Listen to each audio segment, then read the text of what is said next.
مننه چې څومره حسن لري دومره بیان شوی نه دی ستا په ښایست خو یو دېرشمه سپاره پکار وه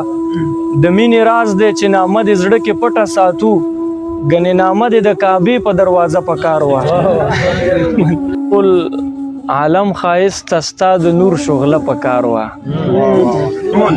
د ټول عالم ښایست ته ستا د نور شغله پکار وه عالم ته ستا په احسانونو شکریه پکار وه چې څومره حسن لري دومره بیان شوی نه دی ستا په ښایست خو یو دېرشمه سپاره پکار وه مننه چې څومره حسن لري دومره بیان شوی نه دی ستا په ښایست خو یو دېرشمه سپاره پکار وه د مینې راز دی چې نامه دې زړه کې پټه ساتو ګنې نامه دې د کعبې په دروازه پکار وه آسماني دین دی تبدیلی پکې امکان نه لري زړه خو مې دا ویل چې تا ته هم سجده پکار وه او زمونږ مننه آسماني دین دی تبدیلی پکې امکان نه لري زړه خو مې دا ویل چې تا ته هم سجده پکار وه او زمونږ کعبه شته خو د دې کعبې کعبه کمه ده کعبې ته ستاسو په جهت باندې قبله پکار وه زمونږ کعبه شته خو د دې کعبې کعبه کمه ده کعبې ته ستاسو په جهت باندې قبله پکار وه جبریل ویل نور در سره نه ځمه وزر مې سوځي لکه بلال ورته د خپل سر نظرانه پکار وه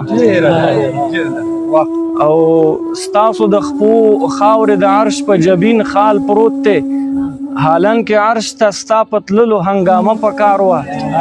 او جنت ښایسته دی خو بیا هم دومره نیمګړی ښکاري جنت کې ستا د مدینې یو دروازه پکار جنت ښایسته دی خو بیا هم دومره نیمګړی ښکاري جنت کې ستا د مدینې یو دروازه پکار وه او اوه سمندره په یو ساس کې تشریح چرته کیږي ستاسو صفت ته لا محدوده زمانه پکار وه اوه سمندره مننه ډېره مننه اوه سمندره په یو ساس کې تشریح چرته کیږي ستاسو صفت ته لا محدوده زمانه پکار وه او ستاسو ادریس په شعر کې ستا د نوم تذکره ننه توبه داسې غزل ته د حسان خوږه لهجه پکار وه مننه ادریس بلکل ستا ادریس غزل کې ستا د نوم تذکره ننه توبه داسې غزل ته د حسان خوږه لهجه پکار وه ډېره مننه